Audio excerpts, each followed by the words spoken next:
बिस्मिल्लाहिर्रहमानिर्रहीम। अस्सलाम वालेकुम नाज़रीन, मैं हूं आपका होस्ट अहमद फवाद। हम खबरों के साथ आज के व्लॉग में आपकी खिदमत में हाजिर हुआ हूं।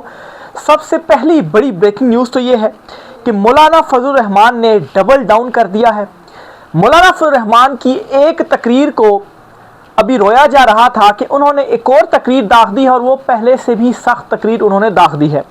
अब सवाल यहाँ पर यह है कि आखिर मौलाना फजलुर रहमान जो हैं उन्हें चाबी किसने दी या उनके पीछे है कौन? क्योंकि अगर आप ये समझते हैं कि मौलाना फजलुर रहमान कोई इनकलाबी हो गए हैं तो इस चीज़ का तो सवाल पैदा नहीं होता। और आज जो उन्होंने कन्वेंशन से खिताब किया, इसमें तो पुलिस भी आई थी, लेकिन उसके बावजूद ना वो मौलाना फजलुर रहमान साहब को पकड़ सकी और ना ही कन्वेंशन को रुकवा सकी। ये मामला क्या है, इस पर कुछ अहम तरीन तफसीलात हैं, आपके साथ शेयर करूँगा। दूसरी इंपॉर्टेंट खबर यह है कि अलीमा खान साहिबा अचानक से अपने दम पर या अकेली ही मुतहरिक हो गई हैं। माफ़ कीजिएगा, अकेली वो मुतहरिक ऐसे हुई हैं कि उन्होंने आज एक मिनी जलसा आप कह लें वो सवात में किया और उससे खिताब भी उन्होंने किया है। और अलीमा खान साहबा ने अपने उस खिताब में मुराद सईद जो हैं, जो कि कितने अरसे से रूपोश हैं, उन्हें अपनी रूपोशी ख़त्म करने का जो मुतालबा है ना वो कर दिया है, या उनसे ये कहा है कि आप अपनी रूपोशी ख़त्म कर दें। अलीमा खान साहबा का अचानक मुतहरिक होना, मुराद सईद को बुलाना, रूपोशी ख़त्म करवाना, ये माजरा क्या है? फिर साथ ही साथ अचानक से वकला जो हैं वो मुतहरिक हो गए हैं। और वो वकला जो कि नरम ज़मीन पर, ज़ाहिर बात है वो पाँव नहीं रखते, लेकिन उसके नरम या गीली ज़मीन पर पाँव नहीं रखते, उसके बावजूद अचानक से वो मुतहरिक हो जाते हैं। ये माजरा क्या है? फिर शहबाज शरीफ पर एस्टेब्लिशमेंट ने 10 नुकात पर मुश्तमिल एक चार्ज शीट जारी कर दी है। ये चार्ज शीट आपको पढ़कर सुनाऊंगा जी कि शहबाज शरीफ पर क्या चार्जशीट लगाकर उन्हें हटाया जो है वो जा रहा है, उन्हें फ़र्क किया जा रहा है या उनकी छुट्टी जो है वो कराई जा रही है। इस पर कुछ आम दिन तफसीलात हैं, वो भी आज के व्लॉग में आपके साथ शेयर करूँगा। और आखिर में आपको बताऊँगा कि मुसलसल जो हालात है ना वो एक ऐसी कौमी हुकूमत की जानिब बढ़ रहे हैं या एक ऐसे बलदियाती निज़ाम की जानिब बढ़ रहे हैं जहाँ पर टॉप पे एक सदर होगा, उसके पास इख्तियारात होंगे और नीचे जो सारा बलदियाती सिस्टम वगैरह हुकूमतें जो हैं वो होंगी। इस पर कुछ इंपॉर्टेंट डिटेल्स हैं, वो भी आज के व्लॉग में आपके साथ में शेयर करूँगा। पहली खबर की जानिब नाज़रीन बढ़ते हैं कि मौलाना फजलुर रहमान ने एक और तकरीर जो है वो दाग दी है और ये तकरीर पहले से भी सख्त तकरीर थी मौलाना फजलुर रहमान की। अच्छा, इस तकरीर में उन्होंने कहा क्या है ये पहले आपको मैं बताता हूँ जी। और इस तकरीर में मौलाना फजलुर रहमान बाकायदा तौर पर ये कहते हैं कि वो जनरल या वो कमांडर या वो जनरल जिन्होंने उनके अगेंस्ट प्रोपेगेंडे की कमांड की, पहले वो उनसे जो माफ़ी है ना वो मांगे। ये अल्फाज थे, ये गुफ्तगू जो है वो मौलाना फजलुर रहमान ने की है। अच्छा, 15 अक्टूबर को मुल्तान में मुफ्ती महमूद ये मुझे कहते हो गलत बात की माफ़ी कहते हो मौलाना फजलुर रहमान मांगे। मेरा मुतालबा ये है कि जिस जनरल ने मेरे खिलाफ प्रोपेगेंडा कमांड किया इससे माफ़ी मांगनी होगी, हमने कच्ची गोलियां नहीं खेली। ये मौलाना फजलुर रहमान की जो अल्फाज है, एग्जैक्ट अल्फाज हैं, वो आपके सामने जो है मैं दोहरा रहा हूँ, ये वो कहते हैं। अच्छा, मज़ीद वो कहते हैं कि हमें कहा गया कि पख्तूनख्वा में PTI की हुकूमत गिरा कर आप हुकूमत बनाएं। मैंने कहा बनती नहीं है, आप हमें लोग देंगे और मैं लोटों के सहारे हुकूमत बनाऊंगा। मैं इस घोड़े पर सवार होने के लिए तैयार नहीं हूँ। यानी कि ये इंकशाफ भी करते हैं मौलाना साहब कि मुझे KP में हुकूमत बनाने का कहा गया जी कि हम आपको लोटे देते हैं, इन लोटों को साथ मिलाकर आप हुकूमत बनाएं, लेकिन मैंने इनकार कर दिया। खैर, मौलाना फजलुर रहमान ने अगर यहाँ पर इनकार कर दिया और बड़ा ख़ुद को असूली और इनकलाबी अगर वो दिखा रहे हैं, तो PTI की जो मखसूस नशिस्तें थी वो फिर मौलाना फजलुर रहमान जो हैं उनकी जानिब से क्यों ली गई? अच्छा, फिर मौलाना साहब मज़ीद कहते हैं कि हिंदुस्तान के साथ सरहद बंद है, अफ़गानिस्तान के साथ सरहद बंद है, चीन आपके साथ कारोबार के लिए तैयार नहीं, इंडिया के ख़िलाफ़ जंग और अमेरिका ईरान की जंग बंदी में हमने आपकी हिमायत की, आपको ट्रंप ने थपकी दी, पाकिस्तान के झंडों के नीचे आप नए हरमूज से अपने जहाज़ गुजारे, अब वापस पहुँचे तो इसने दोबारा ईरान पर हमला कर दिया। ये मौलाना फजलुर रहमान जो है वो कहते हैं जी। अच्छा, इसके अलावा एक और आपको बताता चलूँ जी, मौलाना फजलुर रहमान ने कसूर पंजाब में जो गुफ्तगू की है एस्टेब्लिशमेंट के हवाले से, उसके हवाले से दो इस वक्त कॉन्स्पिरेसी थ्योरीज जो हैं वो बयान की जा रही हैं, उसकी तरफ आते हैं। तकरीर आपने सुन ली और आपको बता दिया कि कैसे अच्छा शोधा के हवाले से आज फिर से मौलाना फजल रहमान ने काफ़ी मजीद सख्त जो तकरीर है वो की है। बहरहाल जो उनका उसके ऊपर में नहीं आता, लेकिन ये जो गुफ्तगू आपके सामने मैंने की है ये भी सख्त जो गुफ्तगू मौलाना फजल रहमान की जानिब से की गई है।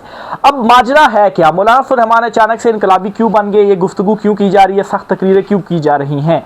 अब ये बात तो सबको मालूम है कि वो कोई इनकलाबी तो है नहीं, इनकलाबी होते तो बहुत पहले बहुत कुछ जो है वो कर देते, लेकिन फिर ये क्यों किया जा रहा है, क्या उनको किसी ने कोई चाबी दी है या क्या माजरा हुआ है।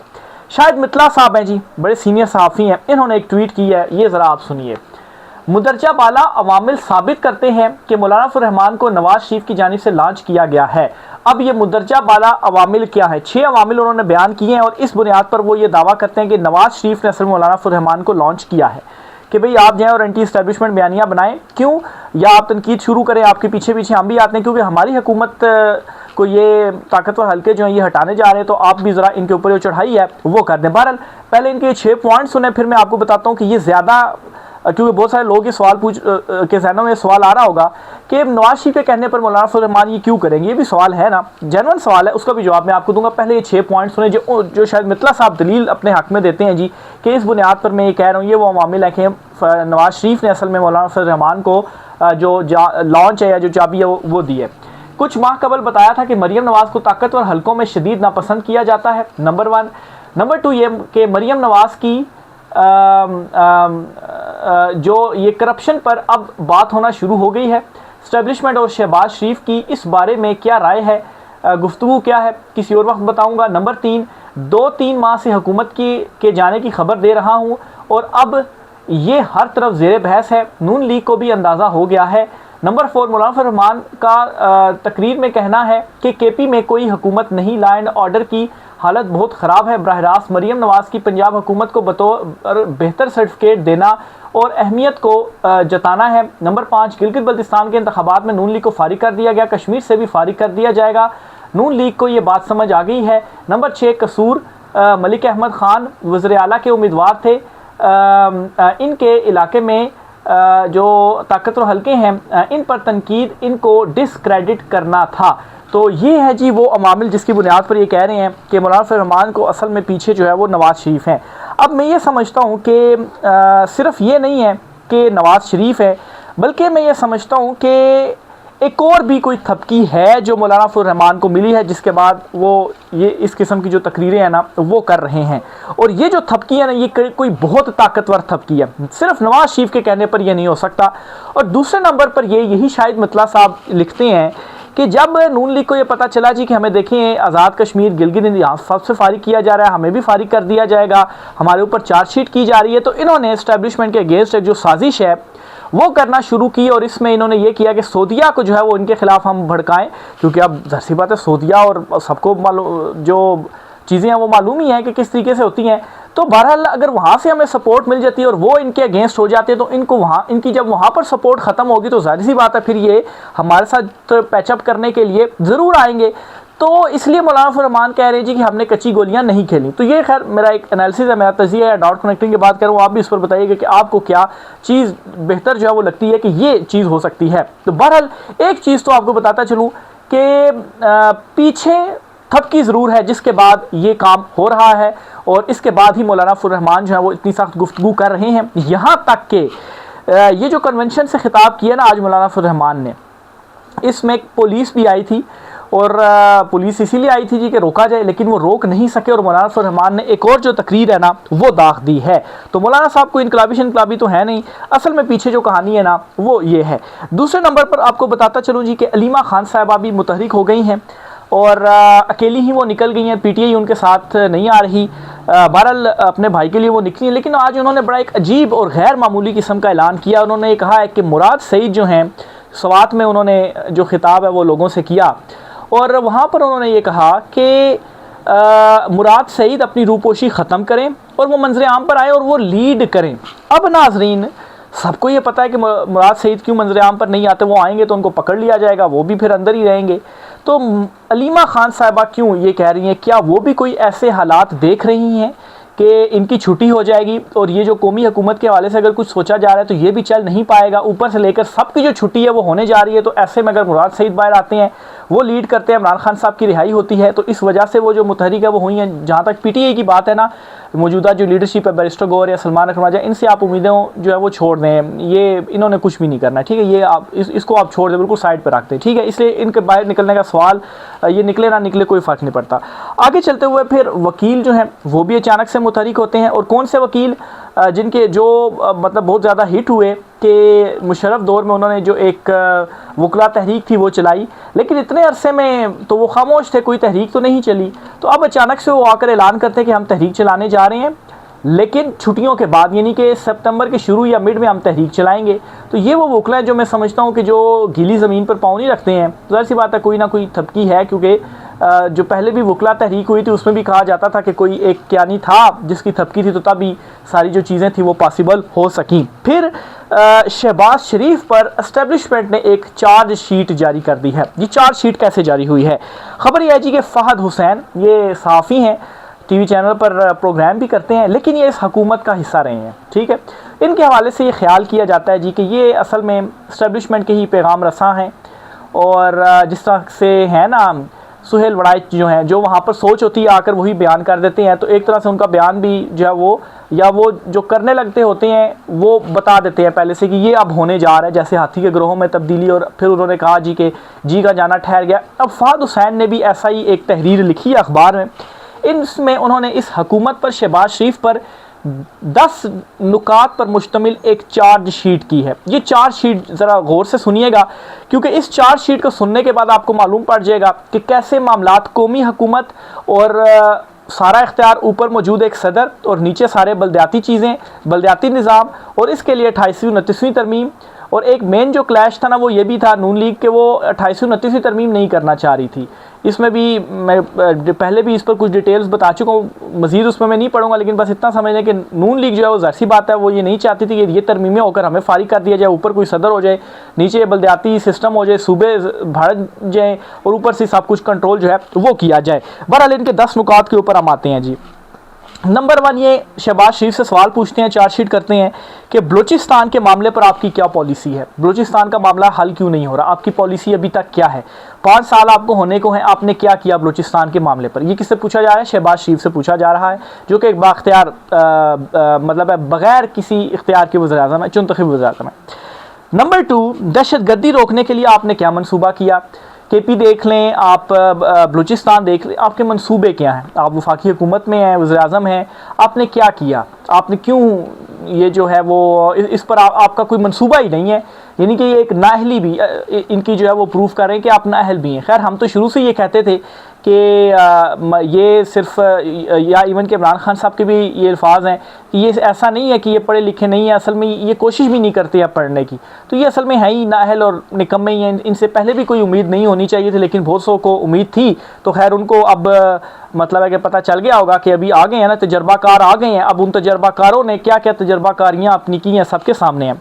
नंबर 3 पर यह पॉइंट उन्होंने चार्जशीट किया जी कि वफाकी हुकूमत माली खसारे पर कैसे काबू पाएगी। भाई माशत डूबती जा रही है, क्या करेंगे आप, कैसे ये माली खसारा पूरा जो है वो करेंगे। इमरान खान साहब के टाइम पर तो 150 पर पेट्रोल था, तो तब आपने शोर मचा दिया था, आप कहते थे कि ये माशत को तबाह कर दिया। तो आज 350 के करीब हो गया है पेट्रोल, तो अब माशत ठीक चल रही है, तो आपने तो मज़ीद तबाही की तरफ उसको धकेल दिया है। फिर इसी तरह से हुकूमत अवाम से कुर्बानी मांगती है, लेकिन गैर ज़रूरी इंतज़ामी ढांचा कम क्यों नहीं करती। अच्छा, ये वो पॉइंट है जिस पर मैं ये समझता हूँ जी कि बलदियाती निज़ाम की तरफ ये जा रहे हैं कि भी आपने इतने सारे काबीना बनाई हैं, वज़ीर वगैरह रखे गए हैं, इसीलिए वो काबीना में कमी की भी बात एक चली थी। वो पिछले हफ्ते तो नहीं हो सका, लेकिन हो सकता है कि इस हफ्ते कोशिशें की गई जी कि मामलात वगैरह सेटल रहें, हो सकता है अगले हफ्ते उसमें कोई जो कमी है मज़ीद काबीना में कर दी जाए। लेकिन ये चार्जशीट लगाई कि आप आवाम से कहते हैं जी कि आप मतलब है कि लॉकडाउन कर देते हैं, रात को 8 बजे या 10 बजे आपने जो शॉप्स हैं वो बंद कर देनी है, एनर्जी की सेविंग करनी है। तो आप क्या सेविंग कर रहे हैं? आप तो अरबों रुपए के जो जहाज़ है वो ख़रीद रहे हैं अपने अयाशियों के लिए, और आप क्या कर रहे हैं जी कि काबीना आप एक की वजारत में पता नहीं कितने कितने 2-2 वज़ीर जो है वो आपने रखे हो, तो ये सब किस लिए, इसको क्यों नहीं आप काम कर रहे। फिर वो कहते हैं कि तनख्वाहदार तबके पर हम मुमकिन टैक्स लगाया जाता है। अच्छा, बाकियों पर क्यों नहीं, बाकी जैसा ये हो गए जो बिज़नेस कम्युनिटी है या बाकी जो दीगर हैं, क्योंकि ज़ाहिर सी बात है वो अपना छुपा लेते हैं, धन जो होता है, पैसा जो होता है वो छुपा लेते हैं, वो शो नहीं करेंगे तो फिर वो कैसे उसके ऊपर टैक्स देंगे। लेकिन जो तनख्वाहदार तबका, उसकी तो पैसे ही अकाउंट में आने हैं, वो तो ऑटोमेटिकली कट जाने हैं, उसके ऊपर आप बढ़ा रहे हैं। फाइलर नॉन फाइलर की आपने जो तनख्वाहें हैं वो आपके सामने हैं, तो उनके ऊपर आप क्यों नहीं कर रहे? इस तरफ ही जो है वो आपने सारा जो जोर है वो डाला हुआ है। फिर वो आगे कहते हैं कि कौमी ख़जाने को नुकसान पहुंचाने वाले इदारों की निजकारी क्यों नहीं करते। अच्छा, एक तो निजकारी कर दी है ना पीआई को, वो किसके पास गया पीआई, वो भी सबको मालूम है। अब ये चाहते हैं कि और भी निजकारियां हों, और भी इदारे जो है वो उनकी जो निजकारियां वो हों। तो बहरहाल ये एक और जो सवाल है वो पूछ लिया गया, एक और चीज़ पर चार्जशीट जो है वो कर दिया गया। नेक्स्ट पॉइंट है जी कि बिजली महंगी हो रही है तो तवाराई बहरान हल करने के लिए आपका मंसूबा कहाँ है। बिजली आप महंगी करते जा रहे हैं, लेकिन दूसरी तरफ आप मतलब है कि तवानाई बहरान जो है इसे आप कैसे काबू करेंगे? कोई आपके पास मंसूबा, कोई प्लानिंग नहीं है, यानी कि खुद ही नाअहल साबित कर रहे हैं कि भाई आप नाअहल हैं, आपने कुछ भी नहीं किया। नंबर 9 पे पॉइंट है कि कर्जे से निकलने की कोई हिकमत अमली है या नहीं है। अच्छा, हिकमत अमली कैसे होगी? ये तो IMF के ऊपर बैठे हुए कि वो पैसे दें। अभी खबर ये पिछले दिनों सामने आई कि ये सऊदीया से अब मज़ीद उधार तेल मांग रहे हैं। कोई मेरे ख्याल से 6-7 अरब डॉलर का जो तेल है वो हमें उधार देता रहे कुछ सालों के लिए, और 15 सालों के लिए हमें कितने अरब डॉलर दे दे, सिर्फ 1% के ऊपर। तो अब तो ये कर रहे हैं जी कि वहाँ से पैसे आ जाएंगे, वो पकड़ कर हम जो निज़ाम है वो मतलब है थोड़ा बहुत चलाते रहें। तो ये पूछ रहे हैं कि ये जो आपके कर्जे हैं इससे कम करने के लिए आपके पास कुछ हिकमत अमली है या नहीं। 10वां और आखिरी पॉइंट और चार्जशीट ही है कि वफाकी हुकूमत और सूबाई जो हुकूमतें हैं बल्दियाती जो निज़ाम है वो कायम करने से क्यों खौफजदा हैं, यानी कि जो इख्तियारात है ना वो नीचे बल्दियाती नुमाइंदों को दिए जाएँ। अब ये ऐसा क्यों करते हैं? वैसी बात है, फिर अगर नीचे दे दिए जाएंगे तो ये जो सारे इनके खांचे लगे हुए हैं, ये फंड्स वगैरह इनको जारी करते हैं, तो ये कहाँ से फिर चलेंगे? तो ये एक 10 नुकात पर मुश्तमिल एक चार्ज शीट है जी, जो कि शहबाज शरीफ पर लगा दी गई है। तमाम लवाज़मात इस हुकूमत के जाने के मुकम्मल है। वैसे ये शरीफ ख़ानदान सारा मरी में इकट्ठा नहीं हुआ, वहाँ पर मीटिंग्स नहीं कर रहा, इसी वजह से कर रहा है कि जी का जाना ठहर गया है, लवाज़मात पूरे हैं, और आप देखेंगे कि अचानक ही सब कुछ फारिग होगा। यानी कि आप इतना अचानक होगा कि आप कहेंगे यार अभी तो ये हुकूमत थी, और अभी तो ये कल वज़ीर था, और अभी ये अचानक से जो है वो सब फारिग हो गए हैं। तो ये किसी भी वक्त फारिग जो है वो हो सकते हैं। बहरहाल जी, एक और पॉइंट भी आपको बताता चलूँ, आखिर में ये भी कहा जा रहा है कि जितनी सपोर्ट इस हुकूमत को हमने दी है, माजी में किसी हुकूमत को इतनी ज़्यादा सपोर्ट नहीं मिली। यानी कि एक थ्योरी बयान की जाती है कि ये बड़ी ख्वाहिश थी मुक़तदरा में, एस्टेब्लिशमेंट में, ताकतवर हलकों में, कि शहबाज शरीफ बड़ा अच्छा वज़ीर-ए-आज़म है और वो बड़ा मतलब है कि उसको लाना चाहिए, उसके साथ हमारी बनेगी। लेकिन इतनी सपोर्ट किसी भी हुकूमत को नहीं मिली जितनी शहबाज शरीफ को दे दी गई। तो आपने क्या किया है? आपका कोई एक मुखालिफ सड़कों पर नहीं था, इमरान खान को जेल में, बाकी आपकी जो हुकूमत है वो बना दी गई, फैसले करें, ये करें, वो करें, सारे इख्तियारात, आलमी सपोर्ट, सब कुछ, लेकिन आपने क्या किया है? ज़ाहिर सी बात है ये सवाल तो फिर होंगे। तो ये आज कुछ आमदन तफसीलात थी, इस हवाले से मज़ीद जो भी चीज़ें होती हैं आपसे शेयर करते रहेंगे। राय का इज़हार कीजिएगा। आज की व्लॉग से इतना ही, इजाज़त दीजिए, अल्लाह हाफ़िज़।